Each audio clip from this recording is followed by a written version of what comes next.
Hello friends, welcome to my YouTube channel. आज हम लोग इरेशनल नंबर्स की बात करेंगे। मैं अंकित सर, और देखते हैं irrational numbers can not be written as p by q form. ये नॉन टर्मिनेटिंग होते हैं और नॉन रिपीटिंग डेसिमल्स होते हैं। इन्हीं को हम लोग इरेशनल नंबर्स बोलते हैं। नॉन टर्मिनेटिंग का मतलब होता है जो डिवाइड करने पर जिनका डिवीज़न एंड ना हो, मतलब उसमें डिवाइड जाता रहे बार बार।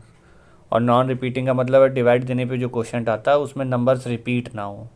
तो इसको हम एक एग्जांपल से समझ लेते हैं। जैसे हमने लिया है 7.20 200 200 240। इसमें हमने देखा कि नंबर्स किस तरह से एक सिस्टम है इसको लिखने का। इसमें कोई भी नंबर रिपीट नहीं हो रहा है।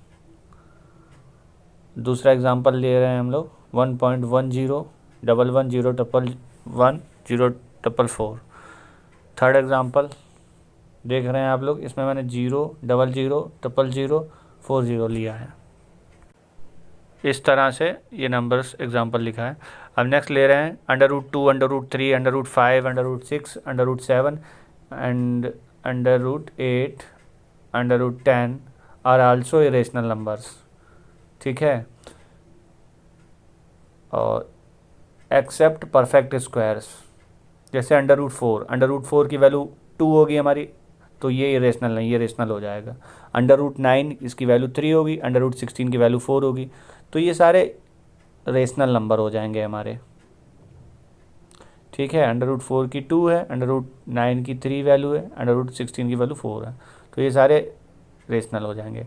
अब √2, √3, √4, √5, ये भी सारे इरेशनल नंबर हो जाएंगे एक्सेप्ट परफेक्ट क्यूब्स, जैसे √8 और √27। तो √8 की वैल्यू आ जाएगी 2, √27 की वैल्यू आ जाएगी 3। तो ये हमारे रेशनल नंबर्स हो जाएंगे। एक और इम्पॉर्टेंट चीज़ देखते हैं कि पाई इज़ इरेशनल बिकॉज पाई की वैल्यू होती है वो एंड नहीं होती है, नॉन टर्मिनेटिंग है। 22/7 हमारा रेशनल नंबर हो जाएगा। अब हम एक इम्पॉर्टेंट क्वेश्चन देखते हैं। इसमें हमें प्रूफ करना है √5 एक इरेशनल नंबर है। तो इसके लिए हम लोग क्या करते हैं, √5 को लेट कर लेते हैं कि ये रेशनल है, जबकि हमें प्रूफ इरेशनल नंबर करना है, लेकिन हमने लेट कर लिया है। तो let √5 be a rational number. So rational number a upon या p बाई q फॉर्म में होता है, तो इसको √5 = a अपॉन b ले लिया है, where a and b are integers according to the definition. और इसमें हमने लिया है कि इनके कोई भी कॉमन फैक्टर नहीं होते हैं अदर देन 1, और where b not equal to 0। अब इसका स्क्वायर कर लिया है, स्क्वायरिंग बोथ साइड। तो √5 का स्क्वायर हो जाएगा 5, a अपॉन b का स्क्वायर हो जाएगा a² अपॉन b²। अब हम लोग देख रहे हैं 5b² इक्वल्स टू a²। इसको इक्वेशन 1 डाल दिया हमने। हम क्या देख रहे हैं, 5b² में हम 5 का डिवाइड कर सकते हैं। दैट मीन्स कि 5 जो है वो a² को डिवाइड करता है। 5 divides a², this implies that 5 divides a। जब a² को डिवाइड कर सकता है तो a को भी डिवाइड कर सकता है। Let a equals to 5m for any integer m। Put this value in equation 1। ये वैल्यू हम इक्वेशन 1 में रख देते हैं। a को हमने लेट कर लिया 5m, और इस वैल्यू को हम इक्वेशन 1 में रख रहे हैं।